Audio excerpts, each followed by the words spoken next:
मैत्रिणींनो, सध्या कोथिंबीर स्वस्त आहे, पण 4 आण्याची मुर्गी आणि 12 आण्याचा मसाला, छोटीशी रेसिपी आहे, बघा आणि आनंद घ्या। आता ह्या सगळ्या आपण तळू मस्तपैकी आणि तुम्ही पुढची रेसिपी पहा तोपर्यंत। आणि या वड्या खायला बडीशेप मी जरा घेतलेली आहे कारण मला आवडते। पांढरे तीळ, गावठी, हळद, मीठ, मिरची पूड, गरम मसाला आणि खडे मीठ, आणि इथे घेतलंय ते लसूण मिरची वाटून। तिखट तुम्ही तुमच्या अंदाजे घेऊ शकता। तांदळाचं पीठ, ज्वारीचं पीठ आणि इथे मी घेतलंय ते डाळीचं पीठ, तर खूप छान होतं। सगळं इथे व्यवस्थित याच्यात घालू। हा हिरवा मसाला पण घालूया। त्यात महत्त्वाची टिप, आपण हे सगळं एकजीव करून आहे ना अर्धा तासासाठी ठेवून देणार आहे आणि पाणी अजिबात घालणार नाही, जेणेकरून कोथिंबीरचं पाणी सुटेल आणि हे छान पीठ असं गोळा होईल।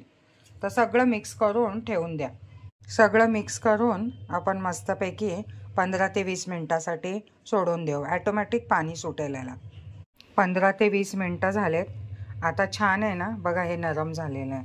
आता मळून घेऊया, जितकं पाणी लागेल तितकं घालून छान गोळा करून घेऊ। चाळणीला तेल लावून ठेवलेलं आहे, पाणी तापलं आहे आणि इथे आपले वळकुटे पण तयार आहेत। तर मस्तपैकी अशा छान करून घ्यायच्या आणि आपण जिथे 10 मिनिटं ठेवतो ना तिथे 20 मिनिटं ठेवणार आहे, कारण याच्यात ज्वारीचं पीठ आहे। मस्त अशा गरमागरम वड्या आपल्या कोथिंबीरच्या तयार आहेत।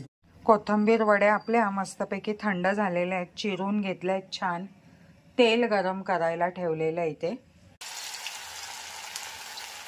तर कडकडीत तेलात छान तळून घ्यायच्या आहेत। मस्तपैकी बघा छान असा कलर आहे। या मैत्रिणींनो, जरा वेगळ्या प्रकारच्या कोथिंबीर वड्या खायला। फक्त डाळीचं पीठ वापरलेलं नाही आहे ह्याच्यात, दुसरे पीठं पण वापरलेत आणि छोटीशी रेसिपी आहे, बघा आणि तुम्ही पण या पद्धतीने पौष्टिक अशा कोथिंबीरच्या वड्या करून बघा। आणि